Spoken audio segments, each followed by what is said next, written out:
Hello guys, welcome to BMS वाला। आज हम फोरेंसिक मेडिसिन एंड टॉक्सिकोलॉजी का लेक्चर लेके आए हैं, जिसमें हम हीट स्टिफिंग, कोल्ड स्टिफिंग और गैस स्टिफिंग कवर करेंगे।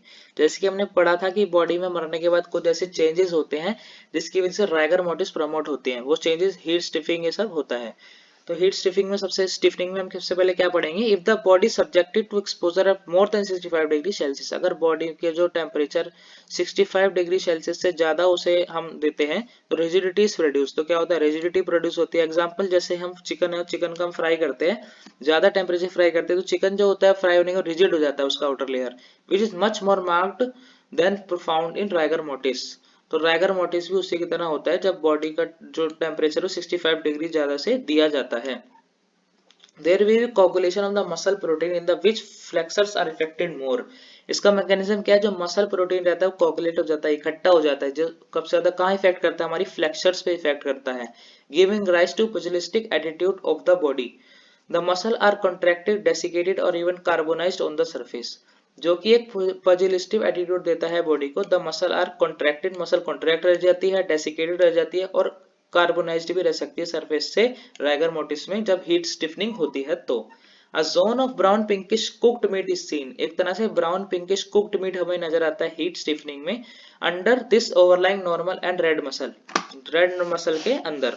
The stiffening remains until the muscle and ligament stiffen after decomposition and the normal rigor mortis does not occur। stiffening जो रहती है कब तक रहती है, जब तक कि जो मसल और लिगामेंट है वो डिकम्पोज होना शुरू नहीं हो जाते और नॉर्मल राइगर मोटिस अकर नहीं होता, तब तक स्टिफनिंग हमारी बॉडी में रहेगी जब तक बॉडी डिकम्पोजिशन की ओर नहीं जाती। ये होती है हीट स्टिफनिंग।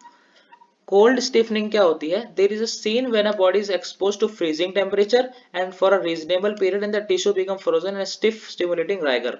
कोल्ड स्टिफनिंग क्या होता है, नाम से पता लग रहा है ठंडा। जब बॉडी को फ्रीजिंग टेम्परेचर यानी ठंडे टेम्परेचर में कुछ समय के लिए डाला जाता है तो टिश्यू जो होते हैं हमारी बॉडी के फ्रोज हो जाते हैं और दैट बॉडी स्टिफ और राइगर प्रमोट करती है, मतलब स्टिफनेस ऑफ द बॉडी आ जाती है।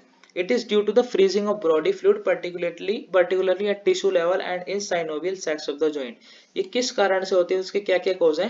फ्रीजिंग ऑफ ब्लड फ्लूइड, जो हमारी डेड बॉडी में ब्लडी फ्लूइड्स होते हैं वो फ्रीज हो जाते हैं और एट पार्टिकुलर टिश्यू लेवल पे और साइनोवियल सैक्स ऑफ द जॉइंट में, जॉइंट में जो हमारी साइनोवियल कैविटी उसमें जो फ्लूइड है वो फ्रीज हो जाते हैं और टिश्यू लेवल पे जो साइटोप्लाज्म वगैरह होता है वो जो होता है फ्रीज हो जाता है, जिसकी वजह से बॉडी हार्ड हो जाती है। Hardening of the subcutaneous fatty tissue, जो अंडरलाइंग फैटी टिश्यू होता है हमारी स्किन के नीचे वो हार्ड हो जाता है, जिसकी वजह से भी क्या होता है, कोल्ड स्टिफनिंग होती है।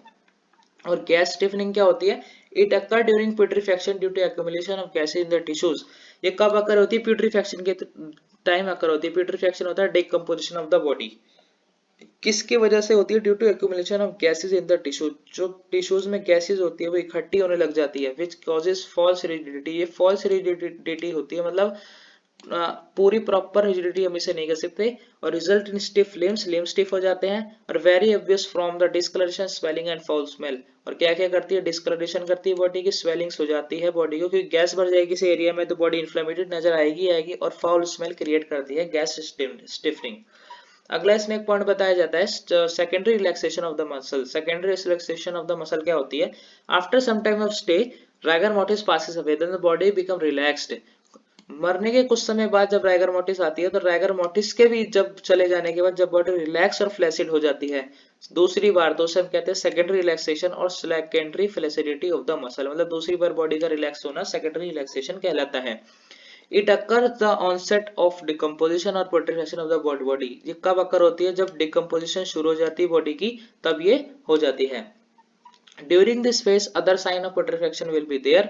इस फेज में क्या होता है, प्यूट्रिफिकेशन यानी डिकम्पोजिशन और भी साइन नजर आते हैं। Apart from this sign the reaction of the muscle will again be alkaline. मतलब इसके अकॉर्डिंग जो इसके अलावा जो साइन नजर आते हैं वो आते हैं, मसल का जो रिएक्शन है वो अल्कलाइन होता है ड्यू टू, क्योंकि किस वजह से, क्योंकि जो प्रोटीन है वो ब्रेक डाउन हो जाते हैं और लिबरेट करते हैं अमोनिया। तो थैंक यू गाइस, इस वीडियो में इतना ही, मिलते हैं नेक्स्ट वीडियो में।